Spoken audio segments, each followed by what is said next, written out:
Hello everyone, welcome back to my channel. Unfavourite empress के part 22 के बारे में बात करते हैं, लेकिन आगे बढ़ने से पहले please like share and subscribe my channel. Please subscribe my channel, thank you so much.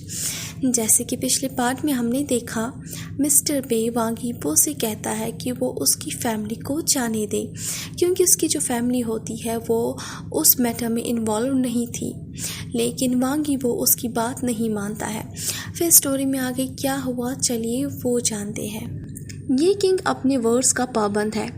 ये कहते हुए वांग यीपो अपनी फिंगर टिप पर एक रेड लाइट अपीयर कर देता है, जो कि सीधे जाकर मिस्टर बे की जो फैमिली है उनकी बॉडी को टुकड़ों में तब्दील कर देती है। मिस्टर बे कुछ कहते ही उससे पहले ही उनकी जो फैमिली मेंबर्स की बॉडी थी उनके टुकड़े हो गए थे। वो रेड लाइट इतनी शार्प थी, वो किसी भी हार्ड मेटल को टुकड़े कर सकते हैं। ये देखने के बाद मिस्टर बे चिल्लाते हैं, लेकिन कोई फ़ायदा नहीं था। तब तक उनकी फैमिली मेंबर्स मर चुके थे। जैन, जिसकी आंखों पे ब्लाइंड फोल्ड लगा हुआ था और वो टाइटली वांग यीपो के नेक के करीब था, इसलिए वो कुछ भी देख नहीं पाया। बस वो दर्द भरी चीखें सुन रहा था। उसके बाद मिस्टर बे चिल्ला कर कहता है, तुम तानाशाह, तुम जैसे जालिम बादशाह, मैं तुम्हें छोड़ूंगा नहीं, मैं तुम्हारी जान ले लूँगा। मिस्टर बे ये चिल्ला कर कहते हैं, लेकिन वो चिल्लाने के बाद मूव भी नहीं कर पाते हैं। जहाँ पर वो खड़े थे वो बस वहीं पर ही स्टक रह जाते हैं। फिर वांग यीपो मिस्टर बे से कहता है, मिस्टर बे, मैं आपको 3 चॉइसेस देता हूँ। अगर आप बर्दाश्त कर पाए जो रेड लाइट की फ्लैश होती है उसकी थर्ड वेव, तो मैं आपको जाने दूंगा। लेकिन डरिए मत, मैं आपकी जान नहीं लूँगा, मैं बस आपके हाथ और आपकी टांगे काटूंगा। ये बात सुनते ही जो वांग यीपो था वो डर के मारे ट्रम्बलिंग करना शुरू कर देता है। तो वो तुरंत ही अपनी आंखों पे जो ब्लाइंड फोल्ड लगा था वो उतार देता है और टर्न होकर देखता है कि क्या हुआ।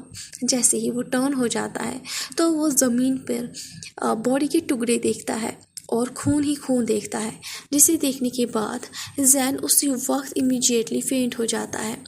तभी वांग यीपो कहता है, तुम्हें किसने कहा था कि ब्लाइंड फोल्ड को उतारो, तुम सच में बेवकूफ़ हो। यीपो ये जियो चैन से विस्पर करता है और फिर वो जियो चैन को अपनी गोद में ब्राइडल स्टाइल में उठाता है। यीपो ऑलरेडी काफ़ी ज़्यादा बोर हो गया था। उसे लगता था कि जो मिस्टर बे है वो काफ़ी ज़्यादा चैलेंजिंग होंगे, लेकिन मिस्टर बे चैलेंजिंग नहीं थे। तो उसके बाद वांग यीपो मिस्टर बे को चेन से बंद करवा देता है और साथ ही साथ उसकी जितनी भी पावर्स थे उसे भी बंद करवा देता है। फिर वो उन लोगों की तरफ देखता है जो कि उस वक्त आधे मरे पड़े घुटनों पे गिरे हुए थे। उनकी तरफ देखने के बाद भी वांग यीपो कहता है, तुम सब लोग काफ़ी ज़्यादा बोरिंग हो। अगर अभी भी तुम लोग यही चाहते हो कि तुम लोग बदला लो तो मुझे कोई प्रॉब्लम नहीं है, मैं तुम लोगों की जान ले सकता हूँ। या फिर तुम चाहते हो कि तुम कंपनसेशन करो। यीपो ये धीरे धीरे उन लोगों से कहता है। तभी अचानक से रेड ड्रैगन वांग यीपो के पीछे अपीयर हो जाता है। फिर वो वांग यीपो से कहता है, मास्टर, मुझे ऐसा लगता है कि आप इन्हें जाने दें। मुझे लगता है कि इन्हें अब समझ में आ गया होगा और ये काफ़ी ज़्यादा डरे हुए हैं। फिर वांग यीपो रेड ड्रैगन से कहता है, तुम्हारा आइडिया सच में ग्रेट है, लेकिन श्योर रहना, इन्हें जाने से पहले अच्छे से डिसेबल कर देना ताकि दोबारा ये बदला ना ले सके। और हाँ, साथ ही साथ याद रखना, इन लोगों की ज़बान ज़रूर काट देना।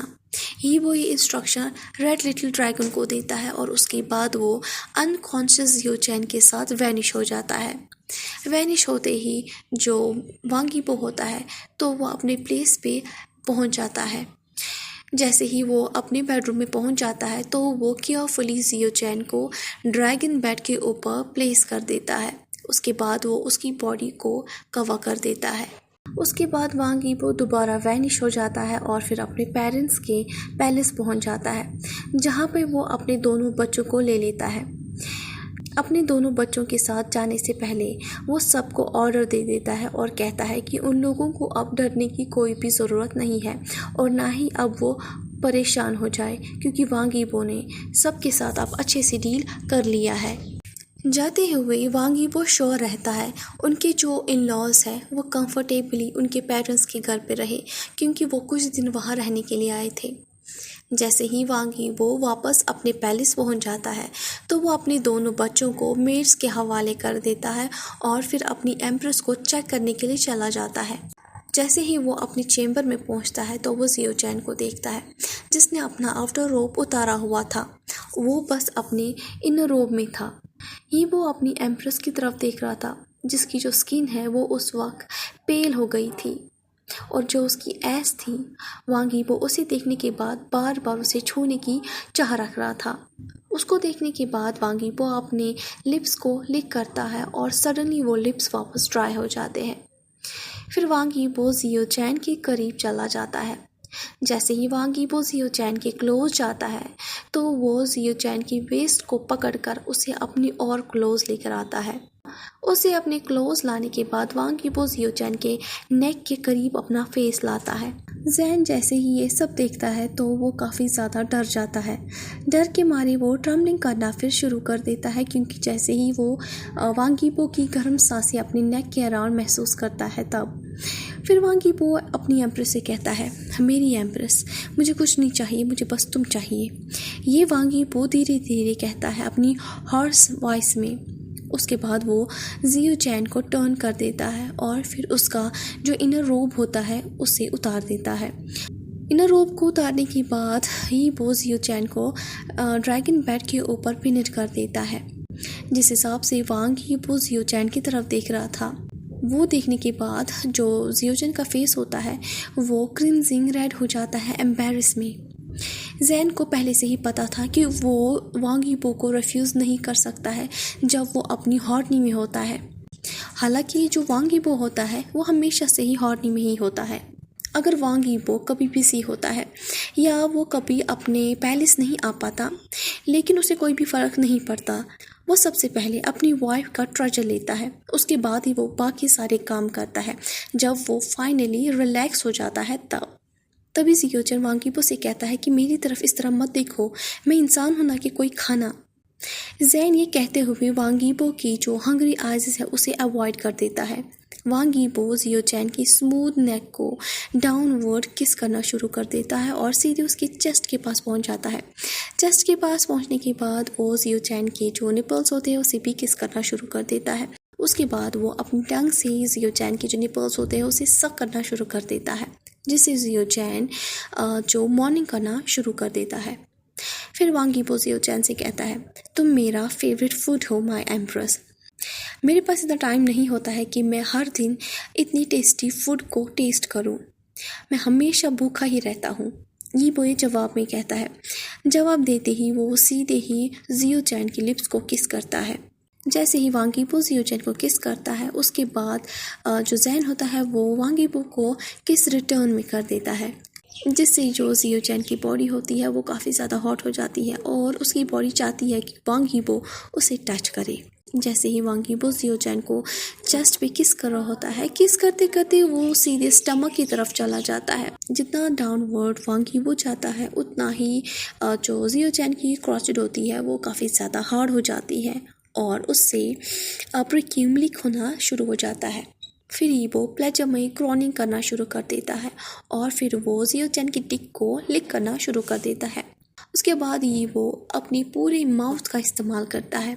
जो जैन होता है वो मॉर्निंग करना शुरू कर देता है मैसी होकर। यीबो जियो चैन की जो डिक होती है उसे सकिंग करता है, जिससे जो जियो चैन की बॉडी होती है वो ट्रम्बलिंग करती है। जैसे ही जैन कम हो जाता है तभी यीबो रुक जाता है, जिससे जियो चैन यीबो की तरफ गुस्से से देखता है। फिर जैन यीबो से कहता है, तुमने ऐसा क्यों किया। यीबो ये सुनने के बाद चक्ल करता है और फिर वो जियो चैन की फिंगर्स को सकिंग करता है। फिर यीबो अपनी फिंगर को जियो चैन की एस में एंटर कर देता है। यीबो की जो फिंगर होती है वो जैन की प्रोस्टेट को हिट कर देता है, जिससे जो जैन होता है वो कम हो जाता है और वो लाउडली मॉर्निंग करना शुरू कर देता है। फिर यीबो अपनी एम्प्रेस से कहता है, आप तो बहुत ही इजीली कमिंग करती हो मेरी एम्प्रेस। यीबो ये कहता है और जियो चैन की लिप्स को किस करता है। उसके बाद उनकी जो सेक्सुअल एक्टिविटी होती है वो कंटिन्यू रहती है। नेक्स्ट सीन में दिखाते हैं वांग यीबो ने जियो चैन का अच्छे से प्लेजर लिया होता है। जैसे ही वांग यीबो डन हो जाता है तो वो वहाँ से चला जाता है। जैन की हालत ऐसी होती है कि वो चल नहीं पाता। जैन, जिसे उसका हस्बैंड काफ़ी ज़्यादा प्यार करता है, तो वो अच्छी बीवी की तरह चुप रहता है और सपोर्टिव बन जाता है। सेक्सुअल एक्टिविटी के बाद जियो चैन इवनिंग में नींद से जाग जाता है। नींद से जागने के बाद जियो चैन के जो चैम्बर में एक मेड आ जाती है वांगशन को लेकर। वांगशन उस वक्त काफ़ी ज़्यादा रो रहा था, वो अपनी मम्मा को काफ़ी ज़्यादा मिस कर रहा था।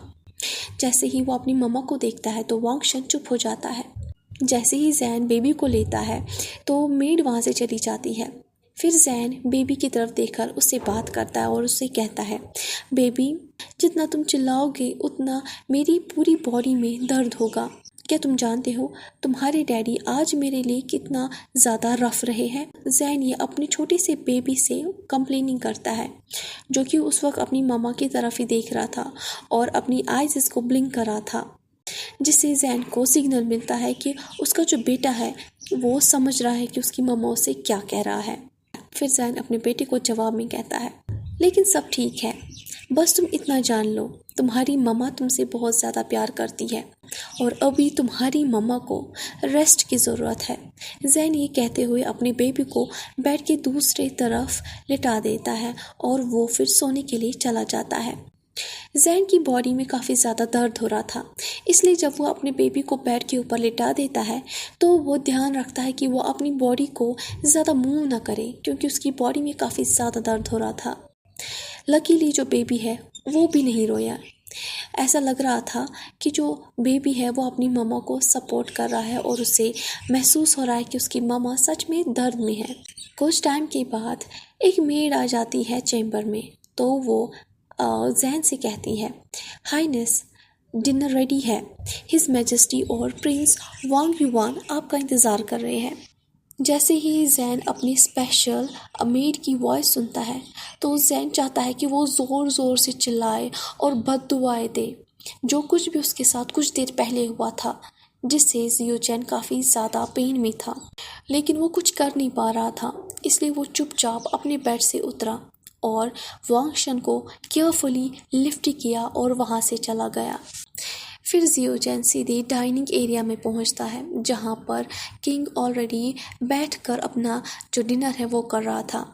जैन फिर जैसे ही बैठ जाता है तभी वो चिल्लाता है, क्योंकि जैन की ऐस में काफ़ी ज़्यादा दर्द हो रहा था। चिल्लाने के बाद जैन अपने लोअर लिप को बाइट करता है, क्योंकि उसे काफ़ी ज़्यादा दर्द हो रहा था और वो रोना चाह रहा था। ये देखकर ईबो स्मार्क करता है। तभी ईबो एक मेड को बुलाता है और उससे कहता है कि वो वांगशन को संभालें, ताकि जो एम्प्रेस है वो अपना डिनर करे। फिर ईबो अपनी एम्प्रेस से कहता है, एम्प्रेस, आपको ज़रूर भूख लगी होगी। मैंने किचन के लिए एक नया मेड लाया है, जो कि आपके लिए अच्छा सा खाना प्रिपेयर करेगा, ताकि जो आपकी लॉस्ट एनर्जी है वो वापस आ जाए। वांग ईबो ये जियो चैन से कहता है। ये सुनने के बाद जैन गुस्से में फ्रॉनिंग करता है। फिर वो सोचता है, देखो कौन कह रहा है, किसकी एनर्जी रिप्लेस हो गई है और किसने किया, किस वजह से हुआ। ये सब कुछ तुम्हारा फॉल्ट है, तुम्हारी वजह से ही मुझे इतना दर्द हो रहा है। अगर वांग ईबो ने ही जियो चैन को बेड पे मर्सीलेस फोर्स नहीं किया होता काफ़ी घंटों तक, तो शायद जियो चैन को इतनी प्रॉब्लम नहीं होती। फिर जैन अपने होठों पे स्माइल लाता है, ताकि किसी को भी पता ना चले कि जियो चैन के साथ क्या हुआ और जियो चैन कितना डरा हुआ है और उसकी जो बॉडी है वो कितनी हर्ट हो गई है। जैन अभी सोच ही रहा होता है, तभी उसे रियलाइज़ हो जाता है कि वांग ईबो उसी की तरफ देख रहा है। जैसे ही जैन वांग ईबो की तरफ देखता है तो जैन अपने होठों पे फोर्सली स्माइल लाता है और फिर अपने सर को हल्का सा बो डाउन कर देता है। फिर वो हिज मैजेस्टी से कहता है, थैंक यू योर मैजेस्टी, मैं आपका शुक्रगुजार हूँ कि आप मेरी इतनी फ़िक्र कर रहे हो। जैन ये वांग ईबो से कहता है, लेकिन मन ही मन में जैन वांग ईबो को काफ़ी ज़्यादा गालियाँ दे रहा था। लेकिन जियो चैन के पास कोई भी चॉइस नहीं होता है, तो वो चुपचाप बैठा रहता है और बिहेव बिल्कुल वैसा ही करता है जैसे किंग को पसंद है। ये देखने के बाद जो मेड्स होती है वो काफ़ी ज़्यादा सरप्राइज़ हो जाती है, क्योंकि उन्होंने एम्प्रेस का बिहेवियर पहले कभी भी इतना रेस्पेक्टफुल नहीं देखा था और कभी भी ऐसा नहीं देखा था कि जो एम्प्रेस है वो पैलेस की सभी एटिक्यूट्स को फॉलो कर रही है। उन्होंने जब भी एम्प्रेस को देखा तो उन्होंने बस इतना ही देखा, वो पैलेस के हर रूल को तोड़ रहा है और पैलेस के हर रूल के अपोजिट ही जा रहा है। फिर जियो चैन वांग यीबो से कहता है, योर मैजेस्टी आप भी कुछ खाइए, आपको भी तो स्ट्रॉन्ग रहना चाहिए, हेल्दी रहना चाहिए, क्योंकि आप इस स्टेट के रूलर हो। जैन ये कहते हुए यीबो की तरफ स्माइल करता है। जैन की बात सुनने के बाद यीबो सेटिस्फैक्शन के साथ स्माइल करता है। यीबो फिर सोचता है, मेरी छोटी सी पनिशमेंट से मेरी एम्प्रेस इतनी जल्दी चेंज हो जाएगा, मैंने कभी नहीं सोचा था। ये तो सच में सरप्राइज है। उसके बाद यीबो अपना जो फूड है उसे खाना शुरू कर देता है जो एम्प्रेस ने उसके लिए सर्व किया था। जैसे ही वांग युआन अपना खाना फिनिश कर देता है तो वो गार्ड के साथ वहाँ से चला जाता है सोने के लिए। वांग यीबो और जियो चैन वहीं पर काफ़ी देर तक बैठे रहते हैं उसी स्पॉट पे। उसके बाद जो वांग यीबो है वो बुक पढ़ना शुरू कर देता है और जियो चैन को टोटली इग्नोर कर देता है। फिर जियो चैन हिज मैजेस्टी से कहता है, योर मैजेस्टी क्या मैं जा सकता हूँ, क्योंकि काफ़ी रात हो गई है और मैं सोना चाहता हूँ। तो वांग यीबो जवाब में करता है बिना जियो चैन की तरफ देखे। वांग यीबो का जवाब मिलते ही जियो चैन बिना टाइम ज़ाया किए वहाँ से जाने के लिए उठता है, लेकिन उसे उठने में काफ़ी दिक्कत हो जाती है तो मेड उसकी हेल्प करती है। फिर जैन मेड्स का थैंक्स करता है और फिर वहाँ से चला जाता है। तभी यीबो को कुछ याद आ जाता है तो वो इमीडिएटली जियो चैन की तरफ वापस देख लेता है। तो जैसे ही जैन उस रूम से बाहर जाने ही वाला होता है तभी यीबो पीछे से उसे कहता है, भाई देवी मेरी एम्प्रेस, मैं भूल गया, मुझे आपको कुछ कहना था। ये सुनते ही जो जियो चैन है वो वापस टर्न हो जाता है और हिज मैजेस्टी की तरफ देखता है। तभी वांग यीबो जियो चैन से कहता है, सुबह के ठीक 5 बजे आप नींद से जागिएगा, क्योंकि आपको थोड़ा बहुत एटलीस्ट मार्शल आर्ट्स तो आना ही चाहिए।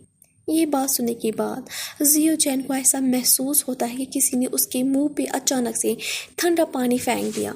फिर जियो चैन वांग यीबो से कहता है, योर मैजेस्टी आपको तो मेरी हेल्थ के बारे में अच्छे से पता है ना, मेरी होल बॉडी में इस वक्त पेन हो रहा है, तो प्लीज़ किसी और दिन। जैन ये भीख मांग कर कहता है, क्योंकि जैन को अच्छे से पता था उसकी बॉडी में इतना ज़्यादा पेन हो रहा है कि वो कल मार्शल आर्ट्स नहीं कर पाएगा। लेकिन वांग यीबो जवाब में एम्प्रेस से कहता है, मुझे तो पता ही नहीं था कि मेरी जो एम्प्रेस है वो बीमार है, लेकिन मुझे तो आपकी तरफ देखकर लग रहा है कि आप बिल्कुल ठीक हो। सुबह ठीक 5 बजे जागिएगा, प्रैक्टिस करनी है, ठीक है? और आज की जो मीटिंग है वो डिसमिस हो जाती है, अब जा सकते हो। तो कैसा लगा आज का पार्ट आपको? जैसा भी लगा हो please like share and subscribe my channel, please subscribe my channel और प्लीज़ कमेंट्स भी कीजिएगा। Thank you so much.